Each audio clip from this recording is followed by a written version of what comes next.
Hi everyone, welcome back to the Reclaimed Ranch. My name is Tara, and when I was at the Sonnet's retreat in Wisconsin, I was talking with Heather from Create Your Own Cozy, and she was like, you should show your face more on your videos. So challenge accepted.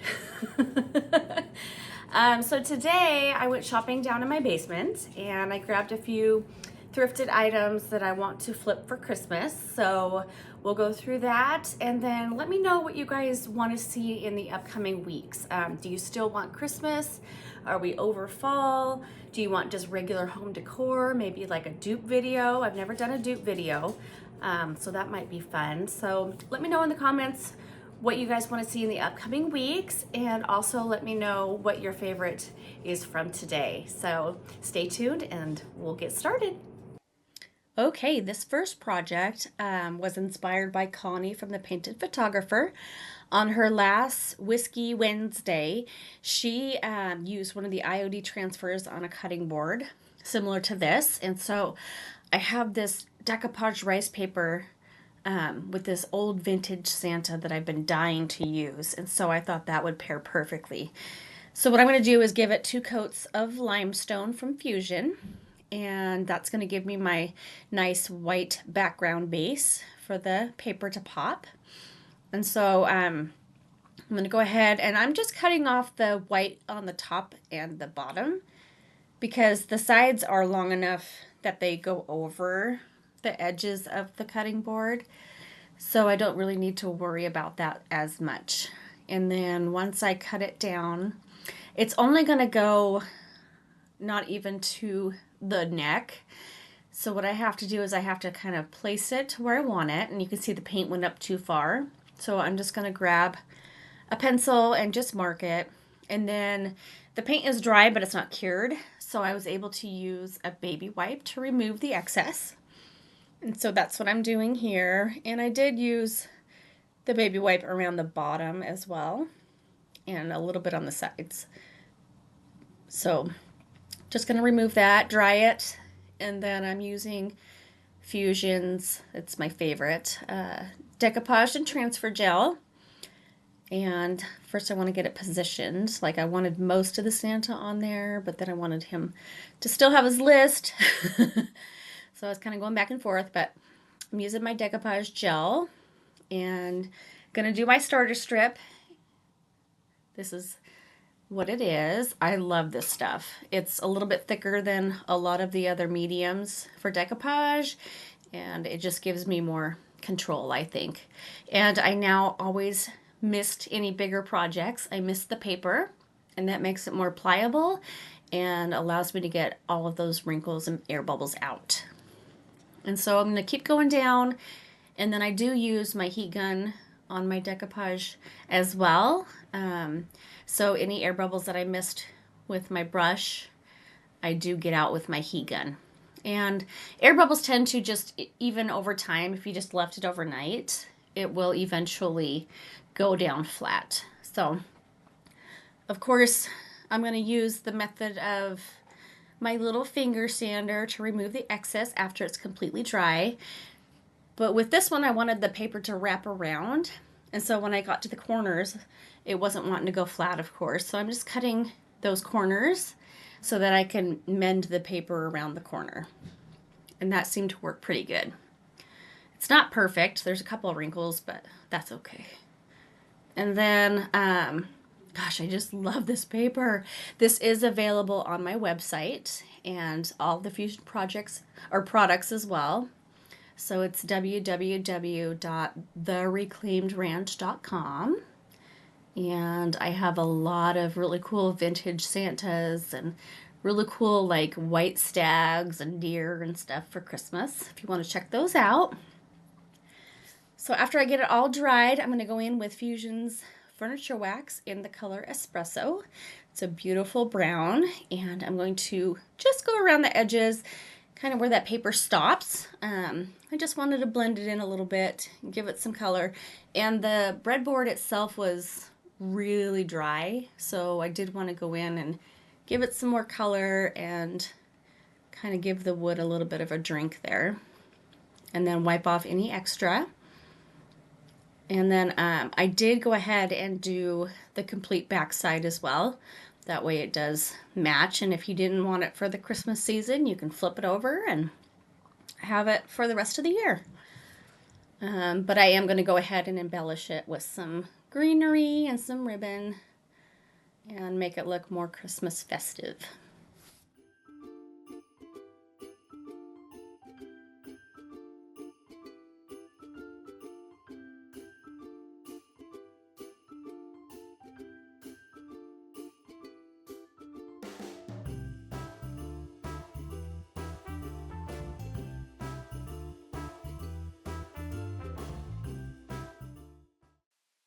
I just recently went to Hobby Lobby, and of course they had all of their ribbons on 50% off for Christmas, and so I ended up getting 4 different kinds. I got like a cream, a white, a red, and a green, and so I chose the cream and the red because the Santa is more cream colored than actual white. And then I just had leftover greenery from last year, so you always want to keep your little pieces because you never know when you're going to need them. And I wanted them to kind of just be in a bunch, but I didn't want to cover Santa's head. So I had to figure out exactly where I wanted to put them. So I just bunched them up, and then I hot glued the bunch together. And I have a little tool that I got at the Dollar Tree. It's like a little makeup tool that I use to kind of help hold down the hot glue so that I'm not using my fingers and burning them. They are kind of a handy little tool, and then it does give me more of a flat surface when I use this tool on the glue, so it makes it kind of lay down a lot nicer. So of course that's not going to stay put with glue because I just waxed it. So I am getting my staple gun out, and I'm going to put a couple of staples into the upper part there to hold it in place. And then all I need to do is wrap my ribbon around, and I'm going to add a little pine cone in there as well.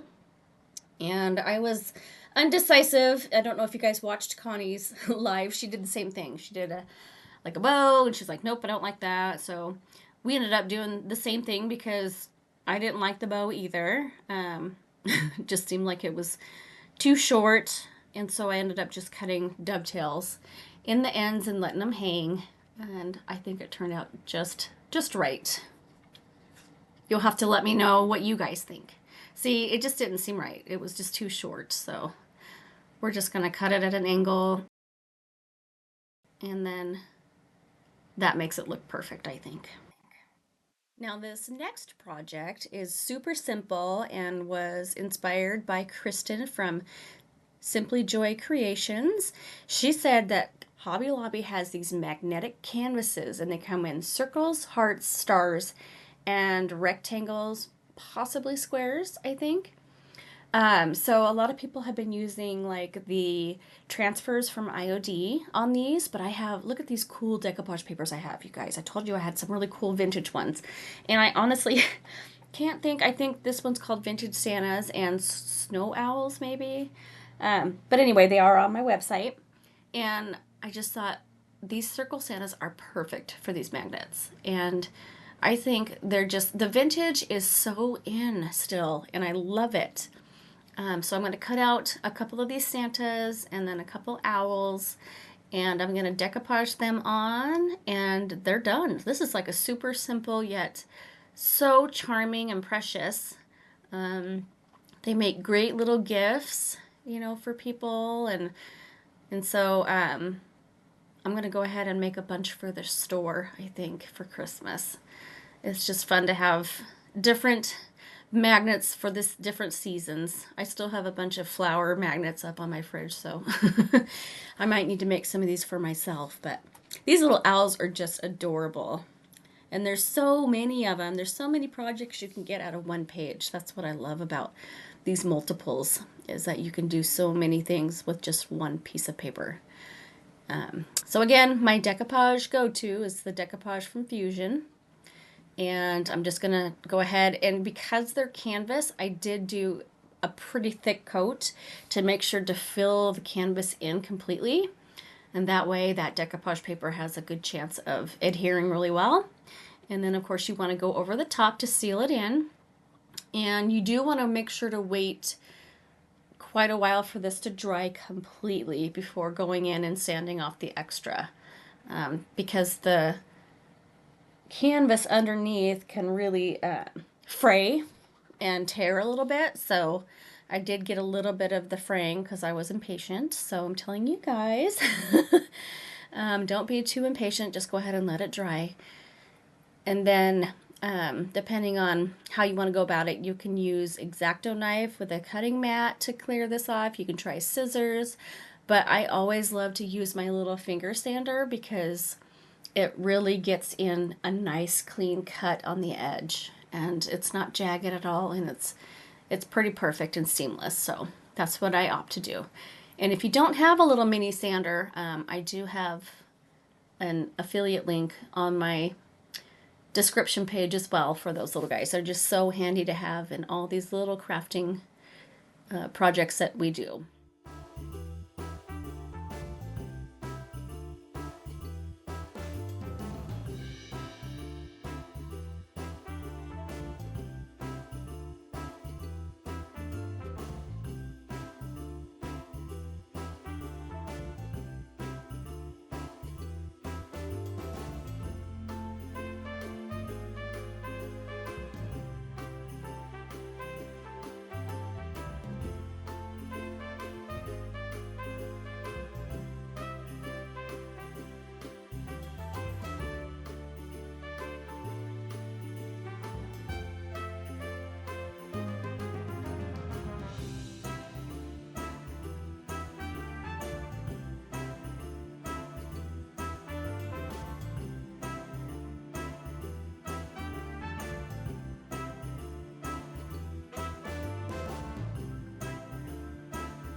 So this third project, I absolutely love Bottlebrush Trees. And I scored at one of my local thrift stores. I took a donation in and went in aside because, of course, it'd be rude not to. And they had this box, and it was all taped up, and the top said $7.99, but I could see that there was some Bottlebrush trees in there. Well, when I took everything apart, there was 16 Bottlebrush trees and 4 village houses. It was such a steal. I mean, a couple of the houses had some chips and stuff that I'm going to try and repair, but just for the trees alone, $8, I was like, yes. And so finding just all these really cool different bases is what I love. So I've got a couple of these. These came out of a barrel, these wood pieces. And so I just went ahead and drilled a small hole. And actually, I didn't have to hot glue these ones because they twisted so tight in there that I couldn't really pull them out. So that was kind of nice. And then the next two, the glittery ones, I think there's some kind of like an insulator. Not sure what they go to. But I love using like old doorknobs, any kind of rusty, crusty little tin cans. See, does anybody know what these are? I'm not sure. But I cleaned them up with acetone because they are ceramic. And whatever was on them was really on them. Like it must have been some kind of glue or something, but it did finally come off. And so I thought these were nice and heavy. So the trees, you can plant them anywhere and they weren't going to budge. So this one I did hot glue. And of course my trees that I'm using, you can see that the wire stems on them are like super long. So I cut them down and then just hot glued them into the little circle there. And then I kind of tried to get them down enough to where the tree part was down in that hole. So, or you can use like Spanish moss or, a different type of bedding in there if you wanted to have the tree a little bit higher. So I just think these turned out so cool. And these were actually Hobby Lobby trees. Those were like originally like $4 or $5, but got them for a steal. So I'm just using my wire cutters, kind of going back and forth, finding the height that I want, and then just a bunch of hot glue in there. And then, of course, the hole goes all the way through. So I ended up just kind of keeping it moving so that it didn't stick to my mat there. But I think these turned out super, super cute. And I'm always on the hunt for new little vessels that a tree can go into. So do you guys have any ideas of something that you put Bottlebrush trees in that I haven't said? Or if not, just let me know in the comments. So I bought this because it's supposed to be air dry clay and it said white. And look at the color I got. It's like gray. I'm like, are you kidding? But I bought this big box because up at the shop for our Christmas open house, I'm doing a demo making some clay ornaments for kids or with kids. So I thought, well, I might as well show you guys while I'm at it, making my demos. And so this is just a fun project to be able to sit down with the kids at the table, make these little ornaments. And I'm using IOD stamps, but you can use any kind of stamp. You can go out and get branches, you can get leaves, different types of berries, to anything that can make an imprint in the clay. And then you let them dry overnight, and then you can paint them. So it was kind of fun. And I ended up using watercolors, but I think it would be fun to just use regular paints, like acrylic paints that you can get at any little hobby store or Walmart or whatever. And you can always, if you want more of a watercolor, you can always take those paints and water them down. Gives you the same effect. So I'm just going to use my big old rolling pin there, and I'm going to roll it out till it's about maybe like a 1/4 inch thick. You want a pretty thick ornament so that it stays nice and sturdy and doesn't crack as easy. You can also use some water to help make it more smooth and manipulate a little bit more, but you do have to work it quite a bit before it gets warm enough. But that might just be this type of clay. Normally I use the DOS or Iron Orchid Designs clay, and they are way more easy and pliable. They were out of the DOS clay though, so I was a little bummed, but lesson learned. Didn't get the color I wanted, so now I gotta paint them, but that's okay. So I'm just gonna roll it out, and it's probably easier if you use a little bit of flour or cornstarch or something, but I was being lazy, and I didn't even have like my cookie cutters out or anything. So I ended up using my decoupage transfer gel lid, which worked fine. I mean, it could have been worse, I guess, but yeah, so you want at least a 1/4 inch, I think, which I'll show you here in a minute. But this blue pad that I'm working on, my husband works at the hospital, and these are the sterilizing papers that go over the instruments. So after they've been sterilized, they usually just throw them away. And I'm like, hey, bring those home, because that's like perfect to paint on and stuff. And so they do have like a texture to them though.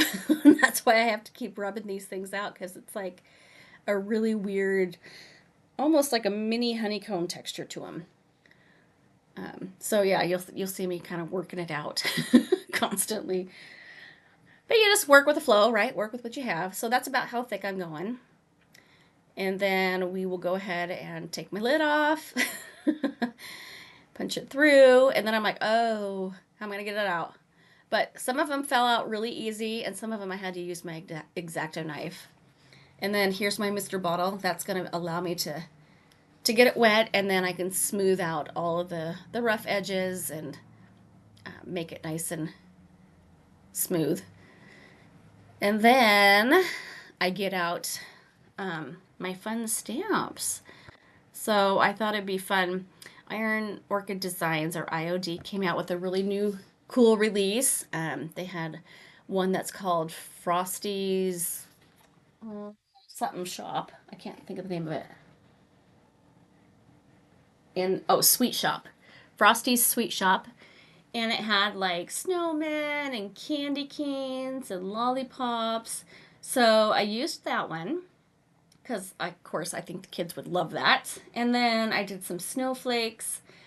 But just even like you can make them more elegant by doing like a long fir branch, stick it in there and then paint it, and then paint the branch green down in the imprint, and then maybe put like some really pretty lace or velvet ribbon with a little pine cone at the top and maybe a tiny bit of greenery, and I think it would be really, really pretty. I had a hat on and I kept hitting the ring light. That's why you see it moving. Sorry about that. So yeah, this is definitely a messy project, but kids love getting messy with clay and slime and all kinds of ooey gooey. So this is definitely going to be a hit, I think, at the open house for the kids to be able to make their own ornaments. And it's fun to do one, like, I remember doing these as a kid in the 80s. Like, we had every year where we would write the year on there and write whose ornament it was. And then when you're 18, you got a box of all the ornaments you did as a kid because the parents didn't want to store them. So here I just had a little like embossing tool. All you need is something just enough to poke through so that you can get some twine or ribbon or whatever through there. So it does kind of ruffle up the clay a little bit, but then you can just always smooth it out with your fingers, which is what I'm doing here.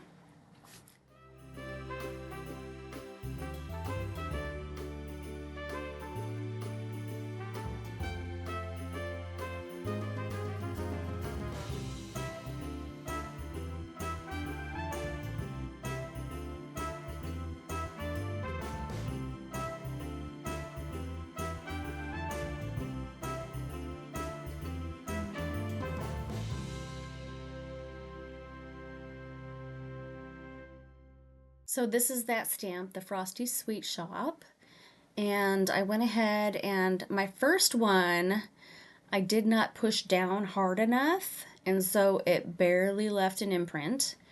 And this was a brand new stamp. So that's why you see me sanding it with a 220 grit sandpaper. It's because you always have to season your stamps before you use them. That way they can adhere and hold the ink a lot better. Gives them better grip. So I go ahead and season it, and then with the clay, you want to make sure to get a nice deep imprint. It may leave even a ring around your snowman or whatever you're pushing down in there, but that's easier to smooth out with your finger than to try and go back over and do it again. So I went ahead on these guys, I really pushed down to get that nice deep stamp in there. And then this is a lollipop, so I thought the kids would have fun doing those really colorful lollipops. And I believe, yeah, I did both snowmen. But yeah, I mean, you can use basically anything. Like if they want to do Legos, they can get out some Legos and, you know, do an imprint of a Lego, or just think outside the box. And when we were kids, we'd do our fingers or our hands when we were little, but whatever we could find, we were making different designs, so it was kind of cool. I was more of a woodsy girl, so I was out just making imprints of rocks and things, which at the time it was really cool to me, but now that I think back, I'm like, oh, it's kind of bland. That's okay. And so, yeah, these snowflakes turned out pretty cool. There's a lot of detail in them, which clay you don't get as much as you do an actual stamp, but it still turns out pretty cool. So then I'm going to let these dry overnight, and then I'm going to come back in the morning and I'm going to go ahead and paint them. I believe it's limestone. And I'm going to do 2 coats of limestone and then let that dry, and then I'm going to go in with my watercolors. So, oh, it's raw silk. That's what it is. This is a really nice creamy white. And so, yeah, I'm going to go in and just do the entire thing because you want to make sure to have your base be white, especially if you're using watercolor. And the watercolor set I have, I cannot pronounce it. but I do show you. And it's a really good set to have for beginners. I'm just starting my watercolor journey, and I saw this online, and lots of good reviews on it. It's got a great palette and a lot of colors, and so I definitely am loving this palette, and I do have an affiliate link if you're interested. But like I said, you don't have to have watercolors. You can always have whatever paint you have. You can water it down with water, and it gives you the same effect. So just if you're interested, there is a link.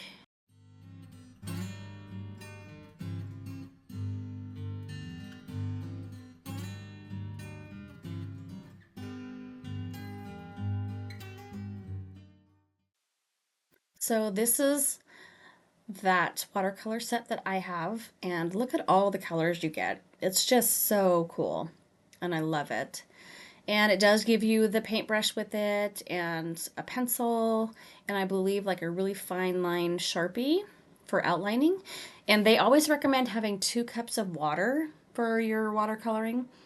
Reason being is the first one is to rinse off most of the color. The second one is to get the rest off, and then have your paper towel ready. And then I just use my Mr. bottle to water them down. And I forgot that the camera had shut off. So my little snowman, I started on his hat, and then I looked up and saw that it wasn't going. So I am just kind of going in and doing his nose, his hat, trying to figure out here. I'm trying to figure out what color I want his scarf to be. And I'm going in with a purple, and it's like really dark and watery. So I'm like, oh, I didn't want it dark. So what I did was I took my napkin and lightened it up just by taking the water off. So I wanted him to have more of like a pastel colored, or maybe it's a girl. No, it's a guy because his hat. Anyway, so yeah, so it's just fun to be able to play around with the different colors, and you got to sometimes just let it dry before you keep going. So just move to a different area, and or use your heat gun or blow dryer to dry the area before continuing if you need to darken up something. So I'll let you listen to some music while I finish this.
And so I got to looking, and these turned out good, but it was just so white or creamy.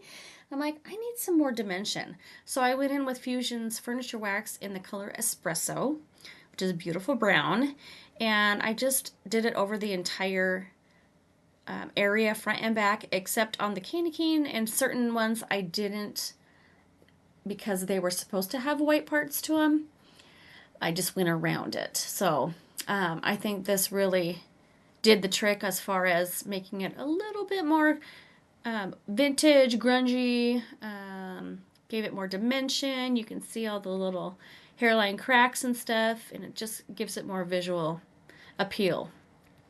So you'll have to let me know what you guys think, but I definitely love having the wax. And you can use a brush. I didn't want to dirty another brush, so I'm using my finger. So like here, I'm just going to go around the snowman because of course he needs to be white. And so just go around, and you can tell the difference there. Kind of gives it a little bit more of that dimension. I think he turned out super cute. I could have added some glitter to some of the snowflakes and stuff, and maybe the snow on the snowman's hat, but that gets really messy, especially if I'm going to be doing this with a bunch of kids at an open house. But it's just another idea that you could do maybe at home. And then I'm just going to use twine. I think it's a perfect fit for these. I didn't want to use my high-end velvet or any lace, or I mean, you could use regular ribbon, I guess. But twine, I just like the rustic feel of it, and especially if it's looking a little more grungy with my dark wax, I think it just fits perfectly. So here they are all done. I'm curious to know what your favorite is.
So what did you guys think? What was your favorite item that I did today?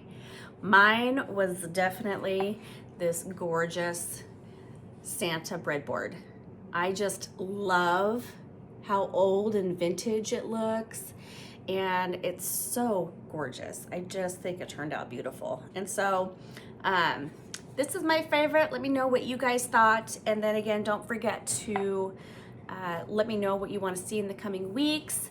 If you guys liked this video, please comment below, share, subscribe, do all the things. That does help my channel grow, and then that way I can continue to do more tutorials in the future. So thank you all for supporting me and my little channel, my little business, and I hope to see you next Tuesday for my next video.